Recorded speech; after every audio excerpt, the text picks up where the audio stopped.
আটা দিয়ে এমন মজার পরোটা আগে কখনো খেয়েছেন? আমি নিজেও প্রথমবার বানিয়ে স্বাদে পুরো অবাক হয়ে গিয়েছি। বাইরে থেকে হালকা ক্রিস্পি, ভেতরে নরম আর দারুণ সুস্বাদু। আমাদের বাড়ির সবাই তো চেয়ে চেয়ে খেয়েছে। কিভাবে বানালাম, কোন ধাপে কি করলাম সব কিছু শেষ পর্যন্ত দেখুন, তাহলে আপনিও খুব সহজেই বানাতে পারবেন। প্রথমে একটি বাটির মধ্যে মেজারমেন্ট কাপে মেপে 1 কাপ পরিমাণ আটা নিয়ে নিলাম। 1 চা চামচের 3 ভাগের 1 ভাগ আস্ত জিরা, ভাজা জিরার গুঁড়ো দিয়ে দিলাম 1/2 চা চামচ, ধনিয়ার গুঁড়ো 1/2 চা চামচ আর গরম মশলার গুঁড়ো দিয়ে দিয়েছি 1/2 চা চামচ পরিমাণ। এবার সমস্ত কিছু একসাথে নেড়েচেড়ে ভালো করে মিশিয়ে নিচ্ছি।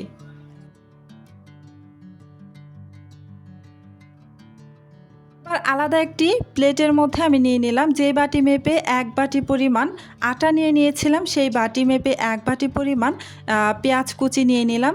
এই পেঁয়াজটাকে ভালো করে একদম মেখে নিচ্ছি যাতে করে পেঁয়াজের পাপড়িগুলো সবগুলো আলাদা হয়ে যায়। এবার এই পেঁয়াজের মধ্যে দিয়ে দিচ্ছি 1/2 চা চামচ পরিমাণ মরিচের গুঁড়ো আর 1 টেবিল চামচ পরিমাণ কাঁচামরিচ কুচি দিয়ে নাড়াচাড়া করে পেঁয়াজের সাথে ভালো করে মিশিয়ে নিচ্ছি।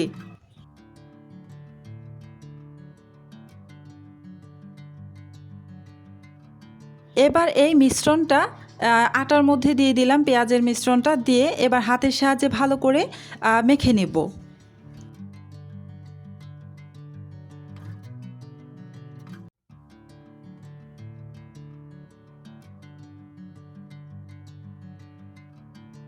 ভালো করে মেখে নিয়েছি। এবার এখানে অল্প অল্প নর্মাল পানি দিয়ে একটা ডো বানিয়ে নিব। তো আমি এখানে কিন্তু লবণ ব্যবহার করেছি, ভিডিওটা হয়তো স্কিপ হয়ে গিয়েছে, তো আপনারা কিন্তু লবণ দিয়ে দিবেন। তো অল্প অল্প নর্মাল পানি দিয়ে একটা ডো বানিয়ে নিচ্ছি।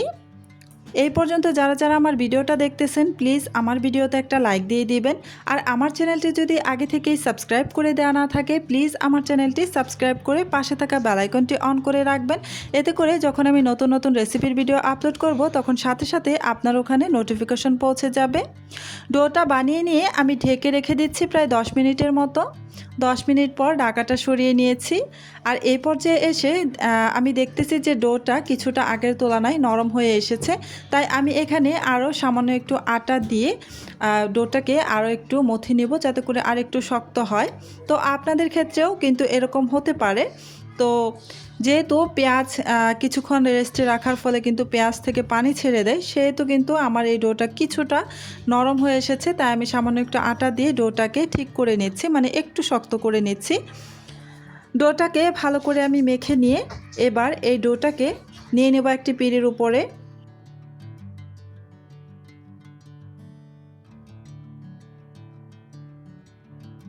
এবার আরও কিছুক্ষণ এই ডোটাকে মথে নিব, মথে একটি লম্বা রোলের মতো করে বানিয়ে নিব। এই যে লম্বা একটি রোলের মতো বানিয়ে নিয়ে একটি ছুরির সাহায্যে আমি ছোট ছোট লেচি কেটে নিচ্ছি। তো আপনারা আপনাদের ইচ্ছে অনুযায়ী লেচিগুলো কেটে নেবেন। আমি এখানে মোট 5টির মতো লেচি কেটে নিয়েছি। একটু ছোট বড় হয়ে গিয়েছে, তাই আমি একটু ঠিক করে নিব যেন সবগুলো লেচি একই ধরনের হয়। তো এই যে আমি একটু ভালো করে সবগুলো একই সাইজের বানিয়ে নিলাম। এবার একটি লেচি এখানে রেখে বাকিগুলো আমি সাইডে রেখে দিচ্ছি। আর এই লেচিটা দিয়ে একটি রুটি বেলে নিব।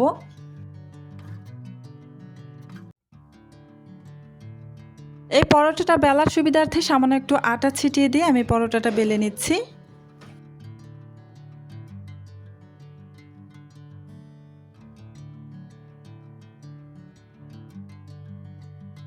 একটি পরোটা বেলে নেওয়া হয়ে গিয়েছে। আমি আরও একটি পরোটা আপনাদের বেলে দেখিয়ে দিচ্ছি। আমি আরও একটি লেচি নিয়ে নিলাম। আবারও কিছুক্ষণ এই লেচিটাকে মথে নেব, এতে করে এই পরোটাগুলো একদম মসৃণ হবে।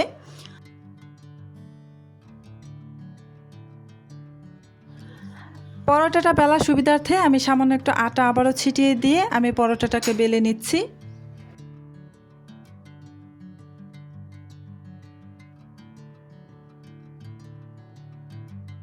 সবগুলো পরোটা বেলে নেওয়া হয়ে গিয়েছে। এবার আমি চলে যাব এই পরোটাগুলোকে ভাজার জন্য চুলায়। চুলায় আমি আগে থেকে একটি তাওয়া বসিয়ে তাওয়ার মধ্যে সামান্য একটু তেল ব্রাশ করে রেখেছিলাম।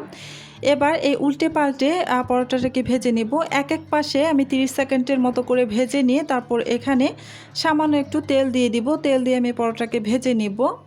তো এই যে দুই পাশে আমি এক এক পাশে 30 সেকেন্ডের মতো করে ভেজে নিয়ে তারপরে এই যে সামান্য একটু তেল দিয়ে দিলাম। তেলটা দিয়ে উল্টে পাল্টে আমি পরোটাটাকে একটু মুচমুচে করে ভেজে নেব। এই পরোটাগুলো ওপরের ভাগটা বেশ মুচমুচে হবে। এই যে পরোটাটা কিন্তু আমার ভাজা হয়ে গিয়েছে। আমি আপনাদের আরও একটি পরোটা ভেজে দেখিয়ে দিচ্ছি। পরোটার এক এক পাশে 30 সেকেন্ডের মতো ভেজে নিয়ে আমি আবারও এখানে সামান্য একটু তেল দিয়ে দিলাম। তেল দিয়ে উল্টে পাল্টে পরোটাটাকে একটু ভেজে নিচ্ছি ভালো করে। তো আপনারা চাইলে কিন্তু তেল ছাড়াও কিন্তু ভেজে নিতে পারেন। এই যে সবগুলো পরোটা ভেজে নেওয়া হয়ে গিয়েছে। এই পরোটাগুলো শুধু মুখেই গরম গরম খেতে ভীষণ ভালো লাগে। আবার চাইলে টমেটো সসের সাথেও পরিবেশন করতে পারেন। আশা করি আজকের এই নতুন ধরনের পরোটা রেসিপিটা আপনাদের ভালো লেগেছে। যদি ভালো লাগে তাহলে ভিডিওটিতে একটি লাইক দিন, আপনার মতামত কমেন্টে জানিয়ে দিন। আর এমন সহজ মজাদার রেসিপি পেতে আমার চ্যানেলটি সাবস্ক্রাইব করে পাশে থাকা বেল আইকনটি অন করে রাখুন। আজকের মতো তাহলে এখানেই শেষ করছি। আল্লাহ হাফেজ।